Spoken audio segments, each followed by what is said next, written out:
que yo quería hoy era contaros una historia, contaros un cuento, no un cuento chino, un cuento de los de verdad, que es el cuento de Alicia en el País de las Maravillas, ¿vale? Esta es la archivera en el País de las Maravillas. Esto que parece que no iba a llegar nunca, en el caso de Rivas ha llegado. Desde el día 2 de enero ya tenemos el archivo electrónico único, ese que dice la ley y que nadie sabe cómo es, ni de dónde viene, ni si siente o padece, pues existe, se puede llegar y puedes incluso sobrevivir, incluso te puede gustar. A mí, de hecho, creo que me gusta y todo, ¿eh? Entonces, bueno, lo que voy a hacer es eso, que intentar que a través del cuento, si vais haciendo memoria y lo recordáis, pues podáis ir viendo lo que hemos hecho nosotros y el resultado que tenemos ahora, ¿vale? No es que yo sea una fanática de Alicia en el País de las Maravillas, que los hay gente muy friki de Alicia en el País de las Maravillas, porque yo preparando la presentación he visto hasta una wiki específica de Alicia en el País de las Maravillas, sino que, bueno, el cuento me pareció el adecuado porque reúne unas características que yo creo que son las principales de esta historia. O sea, el camino que tiene que llevar la gestión documental o el profesional de un archivo o el papel que nosotros jugamos en esto hasta que entramos en el mundo de la administración electrónica, para mí tiene 4 cosas en común muy importantes con el cuento de Alicia, ¿no? Por un lado, el learning by doing, ¿no? El que aprendemos según estamos haciendo las cosas y según vamos caminando. Es imposible que sepamos ahora si lo estamos haciendo bien o a largo recorrido cómo nos va a salir la historia, porque al final es todo eso, crear estrategias, colaborar, hacer lo que podamos mientras vamos avanzando, mientras vamos sacando cosas adelante, ¿no? Por otro lado, una cosa curiosa, no sé si a vosotros os pasa, es que a mí el cuento de Alicia en el País de las Maravillas siempre me ha parecido como que tiene ingredientes para ser un cuento muy naif, muy bonito, muy tal, pero me crea como cierta angustia, ¿no? Porque Alicia siempre está como sufriendo, tiene 1000 historias como, le pasan cosas como un poco dramáticas, ¿no? Y siempre está como fuera de la zona de lo que sería un cuento fácil. Se va a un país en el que todo es maravilloso, todos son amigables, pero Alicia resulta que no son amigables, el país no es tan guay como parecía. Entonces, en eso yo creo que también tenemos un componente muy parecido al cuento, ¿no? Por otro lado, el entorno este que os digo del País de las Maravillas es seductor, porque yo creo que a todos nos parece que sería estupendo, ¿no? Irnos al archivo ese electrónico que nos han prometido, cada uno en nuestra cabeza tenemos la imaginación y la dejamos volar de cómo sería eso, pero la realidad es que ese entorno maravilloso pues a veces es un poquito hostil y las cosas son un poquito más complicadas a veces de lo que parecen, ¿no? Por último, el cuento de Alicia tiene una protagonista indiscutible. Yo aquí, por la parte que me toca, pues será la protagonista es de la archivera, ¿no? Es la persona que se encarga de la gestión documental, pero es una obra coral. El cuento, al final, lo que hace es sacar un montón de personajes que han trascendido la obra, ¿no? Y que son pues, conocidos por todos y que se pueden reconocer fácilmente. El llevar a cabo un proyecto de gestión documental, sea como sea, tiene que ser un proyecto multidisciplinar, que englobe a muchos profesionales dentro del mismo trabajo, ¿vale? Entonces, bueno, por eso he elegido Alicia, ¿vale? Voy a dividir la presentación en 2 partes. En una os voy a hablar de Alicia, de la gestión documental, y en otra os voy a hablar del País de las Maravillas, del archivo, ¿vale? Vamos a empezar por Alicia. ¿Os acordáis del cuento? Que empieza con el conejo y con el reloj, ¿no? Que tiene mucha prisa, que no llega, y esta situación me hace gracia porque yo creo que la vimos todos. O sea, no creo que ninguna administración un día se juntara, y mucho menos un ayuntamiento, y dijera, oye, pues se nos ocurre que tenemos poco que hacer y tal, ¿por qué no nos inventamos algo de administración electrónica y un archivo que sea como muy moderno y tal? Esto no lo pensó nadie, ¿no? Lo que sí que pasó fue que empezó a caer legislación así como de la nada y que desde el 2003 que tenemos la ley de firma electrónica, pues hay un chorreo continuo que va dando como luces de alarma, ¿no? Algo va a pasar, oye, que se está acercando, oye, que el documento va a tener otro valor, oye, que va a ser otro soporte, oye, que vosotros, ¿qué vais a hacer? Porque esto lo vais a tener que saber gestionar de alguna manera, ¿no? Todo ese chorreo de legislación yo lo comparo con el momento en el que Alicia sigue al conejo corriendo porque ve que ya llega tarde, que se tiene que poner las pilas y cae por esa madriguera que en el cuento dice ella que es horroroso, ¿no? Que es larguísima, larguísima, que no se acaba nunca, que se va dando golpes con todo y que parece que nunca llega al final, ¿no? La caída de esta madriguera la hacíamos más o menos confortables porque teníamos un documento amigo, que era el documento en papel. Era un soporte fácil para todos, sencillo, sabíamos perfectamente identificar cuándo era íntegro, cuándo era auténtico, fiable, accesible, en fin, algo fácilmente gestionable por nosotros, ¿vale? Nos sentíamos en una zona todavía de confort. El problema es que mientras caemos, siguen cayendo más cosas. Cae la ley de transparencia, por ejemplo, caen las normas técnicas, cae la ley 11, que es uno de los momentos que marca ahí un antes y un después, cae el esquema nacional de interoperabilidad, el de seguridad, desarrollo de la normativa técnica. Yo me acuerdo de ese verano perfectamente cuando empezaron a caer normas técnicas como churros. O sea, yo cada vez que me metía al portal de Administración Electrónica había una norma técnica nueva, ¿no? Era, ostras, qué agobiazo, porque es que todo esto lo vamos a tener que poner en funcionamiento de alguna manera, ¿no? Y ahí, pese a que el documento volvía a tener la misma pinta de señor simpático, es verdad que las maneras en las que nosotros identificábamos la autenticidad, la integridad, la fiabilidad, ya cambiaban bastante el rollo, ¿no? Y se nos alejaban un poquito de lo que nosotros conocíamos hasta ese momento. Fijaros simplemente el punto de accesible, pues la diferencia bestial que hay del accesible de me voy a mi compacto y cojo un papel a el accesible de hoy. El accesible de hoy necesitamos muchísimos más parámetros para poder gestionarlo de los que necesitábamos antes, ¿no? Entre estas dos cosas, pues Alicia crece, llega a la casa y no le caben ni las manos, ni las piernas, ni los brazos, ya no le cabe nada, no sabe lo que hacer, ¿no? En el caso de Rivas, cuando llegamos a este momento, pues nos damos cuenta de que, bueno, pues que ha habido cosas que han ido creciendo. Desde 2006 hemos empezado a iniciar un proyecto de modernización, de poner en marcha herramientas, expedientes, y de repente pues que esos expedientes han seguido caminando, claro, han seguido su vida, y nos encontramos, estos son datos de ayer, que tenemos cerca de 800.000 expedientes electrónicos, lo voy a entrecomillar, ahora veremos por qué, que tenemos, 800.000 documentos, 20.000 expedientes, 140 procedimientos, en fin, los datos, sobre todo el de documentos, es un poco escalofriante, ¿no? Porque todo eso es lo que tenemos que manejar de alguna manera que sea lógica y coherente.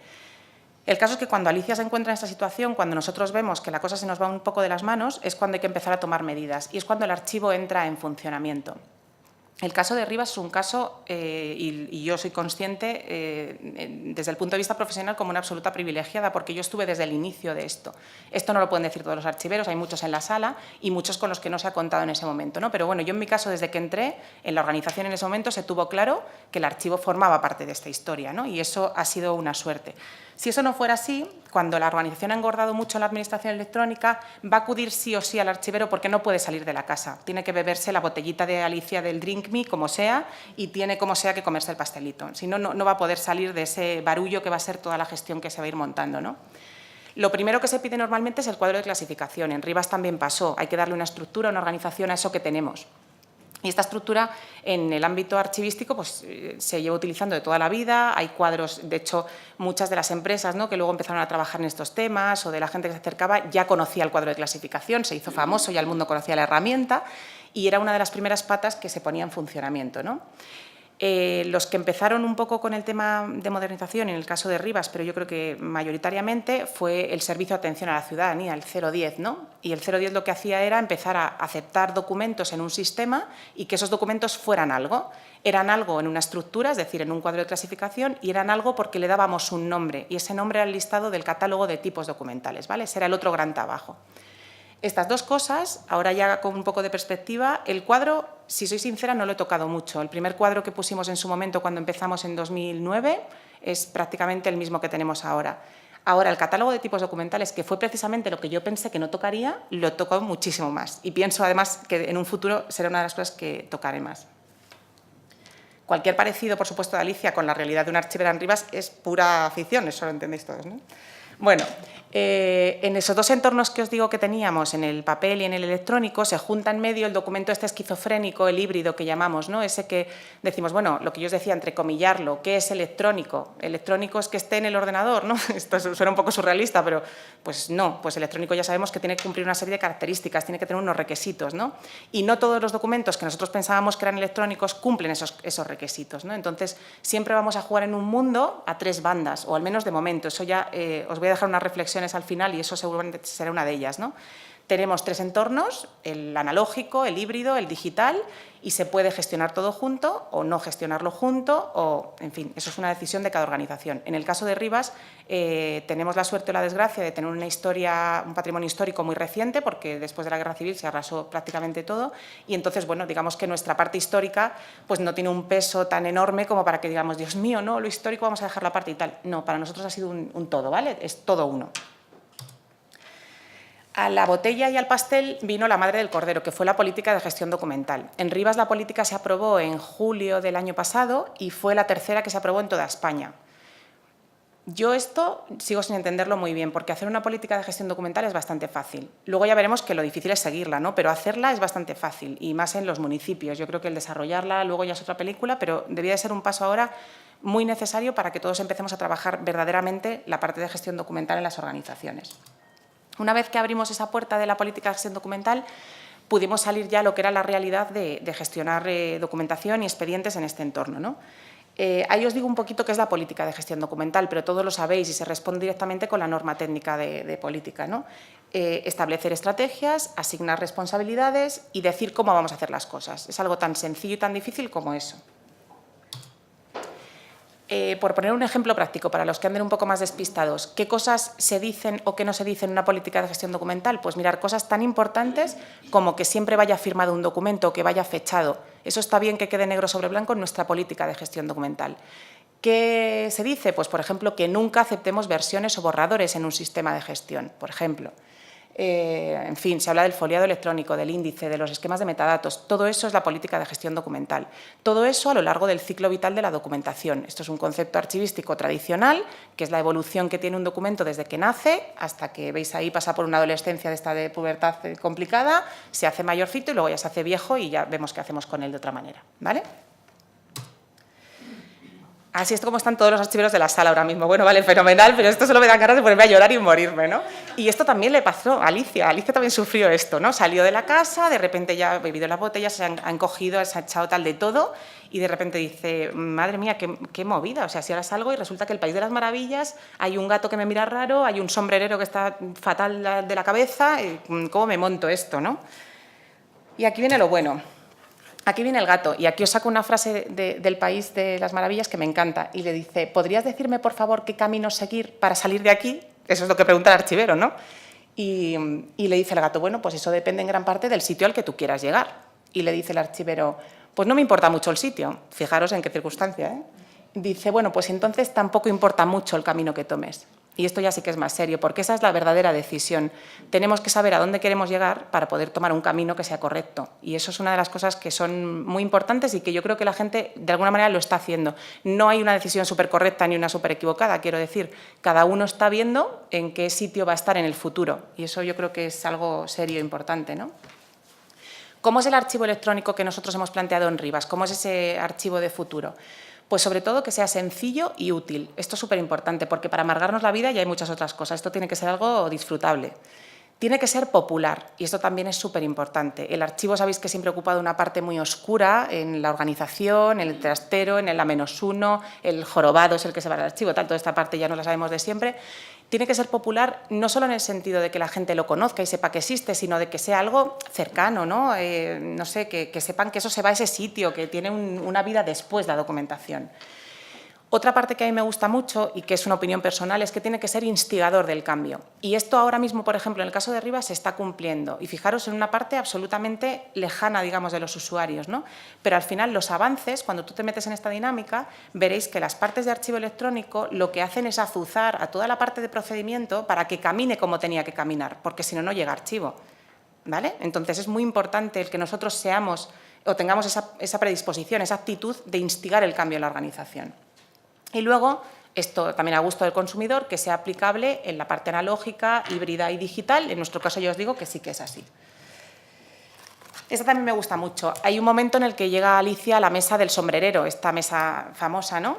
Sé que todos os vais a leer el cuento ahora, en una semana o así os lo vais a leer todo. Yo también lo he repasado un montón, ¿eh? Mis niños y todo. En casa lo hemos estado leyendo 2 semanas ya. Bueno, pues llega a una mesa a merendar con un sombrerero, como os digo, loco, y le dice el sombrerero, aquí todos estamos locos. Tú estás loca, yo estoy loco, todos estamos locos. Y le dice Alicia, pero ¿tú cómo sabes que yo estoy loca? Dice, tú tienes que estarlo, si no, no habrías venido aquí. Esto es aplicable al día de hoy mismo, o sea, ¿qué hacéis todos hoy aquí? Bueno, pues en fin, nos une un bien común, ¿no?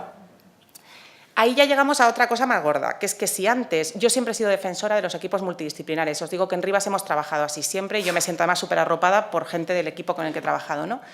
Pero si pensaba durante toda mi vida que eso era necesario, ahora pienso que es que eso o es o no hay nada más. O sea, no se puede trabajar de manera individual. Os tendréis que sentar a la mesa, se sentarán locos como vosotros, trabajarán en el mismo sentido de locura que vosotros y cada uno aportará una parte muy interesante a ese trabajo, ¿no? El catálogo de procedimientos es una de las tartas o de los pasteles que os vais a merendar todos juntos. Cada uno hará su parte, aportará su granito, pero es una de las partes en las que nos tenemos que sentar todos. Y ahora vamos al País de las Maravillas, vamos al archivo. No sé cómo voy, porque como me enrollo un montón, bueno, voy fatal. Solo unos pocos encuentran el camino, le dice luego el gato a Alicia. 10, vale. Solo unos pocos encuentran el camino, otros no lo reconocen cuando lo encuentran y otros ni siquiera quieren encontrarlo. Sin comentarios, ¿eh? Esta la dejo así, tacatá. A ver, que me he ido para... Un momento. Vale, os voy a decir lo del archivo, ¿vale? El objetivo principal del archivo electrónico, tal cual lo tenemos planteado ahora con la herramienta. Primero, muy importante, que trabajemos sobre lo que se necesita y lo que se usa. Las locuras cuando empiezas a hacer transferencias al archivo electrónico de «oye, tengo un montón», lo que comentaba antes con los compañeros. En fin, no me esfuerzo mucho en la serie de bandos del alcalde, con todos mis respetos y cariño al alcalde, porque para mí no es capital, ni para mí, ni para el usuario, ni para la necesidad que tiene la organización. Ahí es donde nos tenemos que centrar. Lo importante es, en el caso de los municipios, pues ya lo sabemos, ¿no? El porcentaje más grande, obras, urbanismos, actividades, Que la información sea fácilmente accesible. Esto de imaginaros en una sola oficina, nos piden algo al archivo, si es que tuvieran que pedirlo, que eso es otra cosa que ponemos en tela de juicio, y le mandamos un XML, mira, accesible no es. Eso no lo podemos hacer, ¿vale? Nos tenemos que plantear el dar facilidad al usuario que consulta. Esto es muy fácil porque estamos en un mundo normalizado y estandarizado en el que afortunadamente ahora tenemos un montón de legislación que nos apoya. La máxima sobre la que tenemos que trabajar tiene que ser la utilidad, por encima de muchas otras cosas, incluso de la teoría archivística y de la práctica, aunque suene muy tal, pero esa es la realidad, ¿no? Muchas veces vamos a tener que dejar eso a un lado para centrarnos en lo que es útil. La descripción tiene que ser inequívoca y la vamos a hacer gracias a los metadatos. Esto no quiere decir que nos pongamos como locos desde el minuto 1 a decir mi sistema tiene que estar metadatado hasta las cejas. Bueno, pues no, tiene que estar bien y con poco y que cuando lleguemos sea algo verdaderamente inequívoco, que sepamos de qué estamos hablando, ¿vale? El ciclo de vida tiene que funcionar en el sistema. A mí el ciclo de vida es un concepto teórico archivístico que siempre me ha encantado, pero que daría la vuelta absolutamente. Yo dejé el doctorado haciendo la tesina. Si hiciera una tesis doctoral ahora mismo me tiraría por aquí, ¿no? Por darle la vuelta al calcetín de la archivística en muchos aspectos. El ciclo vital que nosotros siempre habíamos contemplado con unas fases de archivo muy determinadas, que encima se las han estudiado los administrativos, que es lo peor. Entonces, claro, ellos ya te dicen archivo de oficina, archivo intermedio, tal. Es que eso no nos vale, porque el archivo electrónico único no tiene nada que ver con esa película. El archivo electrónico único, el ciclo vital, se basa en otras cosas, no se basa en movimientos de documentación, porque eso es lo de menos, eso ya no importa, el movimiento es automático. Se basa en otras cosas, se basa en accesos, se basa en eliminaciones, en cómo ejecutar esos expurgos. Esa es la parte importante del ciclo vital, ahí es en la que nos tenemos que concentrar. Luego, súper importante, el valor de la información. En archivos siempre hemos dicho pues, que puede haber un documento esencial, un tal. En el archivo electrónico único es fundamental saber qué valor tiene cada cosa que entra ahí, porque en función de ese valor va a ser tratado ahí, ¿vale? Bueno, la auditoría no es algo novedoso, o sea que eso me lo voy a saltar hoy, que sea intuitivo y comprensible por los usuarios y, bueno, la seguridad y el acceso en la que trabajamos con otros compañeros, con tecnologías, con informática, etcétera, ¿vale? En un momento dice, ella sentada con los ojos cerrados casi se creía en el País de las Maravillas, casi, aunque sabía que solo tenía que abrirlos para que se transformara en obtusa realidad, ¿no? Y eso también pasa un poco. Aquí termina el cuento, pero como ya veis que soy muy charlatana, no he podido evitar hacer un epílogo, que es muy pequeñito y voy a tardar 3 minutos ahí metiéndolo a capón. En realidad son unos consejos y una apreciación personal, ¿vale? Unos consejos no, mi foco. Dice Alicia que se pregunta si ha cambiado durante todo el camino, ¿no? Durante el viaje, y ella misma se dice, bueno, déjame pensar, ¿era la misma persona que cuando me levanté esta mañana? Pues casi pienso que estoy un poquito diferente que esta mañana, ¿no?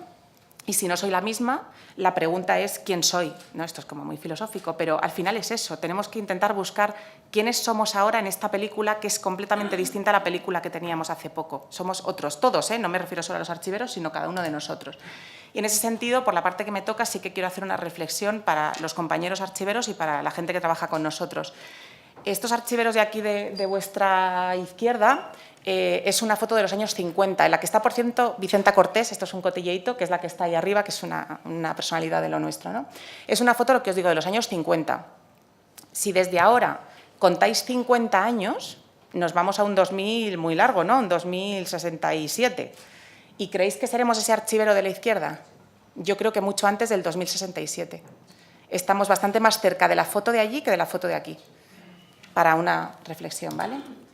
Otra cosa muy importante, la organización. Tiene que cambiar tantísimo cómo nos planteamos las actitudes, el valor que hay en las organizaciones, los talentos que podemos sacar de la gente, que hay un llamamiento a toda la gente de organización, recursos humanos, todos esos temas, para que se plantee cómo reorganizar las organizaciones. Porque ahora mismo no valemos como funcionarios, como sistema, para lo que estamos haciendo. Es una opinión personal.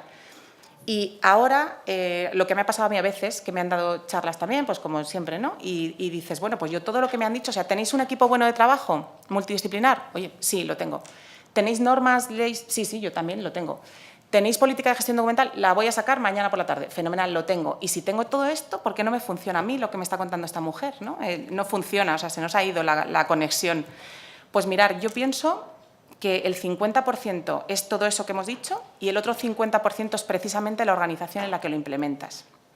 ¿Qué podemos hacer? Pues algo de lo que no se habla nada, medir el impacto de la gestión documental en la organización. Y con esto sí que termino.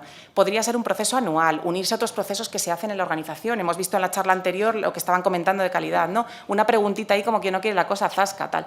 Porque como gestores documentales, pero el propio equipo que maneje cosas de este tipo, es muy difícil que seamos capaces de llegar realmente al fondo de la historia, o sea, de saber que ese nombre que tú le has dado en el catálogo de tipos documentales al documento es el que utiliza el tramitador de la oficina de no sé dónde, cuándo, ¿vale? Eso es muy importante que empecemos a trabajar por gestionarlo de alguna manera, ¿vale? Podemos establecer distintas rutas, en fin, se me ocurren muchas posibilidades, esto ya es en plan para charla de después, ¿no? Y con esto sí que termino. Muchas gracias por escucharme.